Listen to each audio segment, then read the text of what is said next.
స్థానిక సంస్థల ఎన్నికల్లో యువతకు నియోజకవర్గంలో 40% సీట్లు కేటాయించనున్నట్లు హోంమంత్రి అనిత చెప్పారు. యువతకు పార్టీ అధిక ప్రాధాన్యం ఇస్తుందని, అందుకే నిర్ణయం తీసుకున్నానని కూటమి నాయకులంతా సహకరించాలని కోరారు. అనకాపల్లి జిల్లా నక్కపల్లి మండలం సారిపల్లి పాలెంలో పీఏసీఎస్ అధ్యక్షుల ప్రమాణ స్వీకార కార్యక్రమంలో మంత్రి అనిత మాట్లాడారు. ఎంపీ రమేష్ కూడా ఈ కార్యక్రమంలో పాల్గొన్నారు.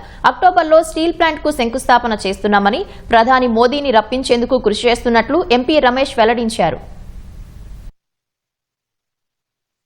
2014-19లోనే మీరందరూ గెలిపించిన ఎమ్మెల్యేగా ఉండేటప్పుడు అప్పుడు ఏపీఐసీ ల్యాండ్ ఇచ్చారు. తర్వాత 5 సంవత్సరాలు ఏం చేశారో కూడా ఎవరికి తెలియదు. మళ్ళా మనం వచ్చిన తర్వాత ఇచ్చిన భూముల్ని బల్క్ డ్రగ్ పార్క్ తెచ్చుకున్నాం.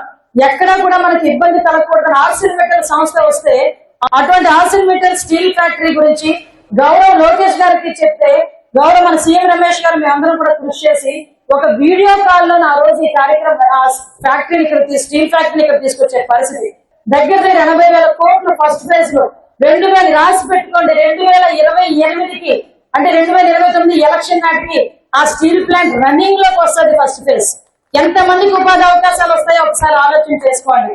ఇదే కాకుండా బల్క్ డ్రగ్ లో 11,000 కోట్ల రూపాయలు పెట్టి పెట్టుబడులు పెట్టడానికి రెడీగా వస్తున్నారు. దాదాపు 80,000 కోట్ల రూపాయలు ఇండస్ట్రీ స్టార్ట్ అవుతుంది. నెక్స్ట్ ఫేజ్ కూడా త్వరగానే 170,000 అంటే 150,000 కోట్లు ఆర్సిల్మెటలే మన నక్కపల్లిలో స్టార్ట్ చేస్తున్నారు.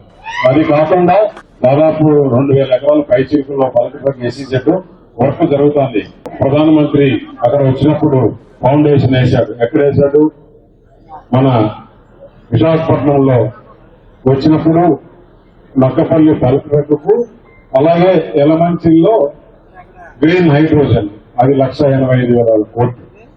అంటే ఒక్క పాయకరాపేటలో బల్క్ డ్రగ్ ఫౌండేషన్ వేస్తే దాంట్లో కనీసం అంటే ఒక్క 200 ఇండస్ట్రీస్ బల్క్ డ్రగ్ ఫ్యాక్టరీస్ వచ్చేదానికి అవకాశం ఉంది. అంటే ఈ రాబోయే 3-4 సంవత్సరాల్లో బల్క్ డ్రగ్ లోనే దాదాపు 1,00,000 కోట్ల పైన పెట్టుబడులు వస్తాయి.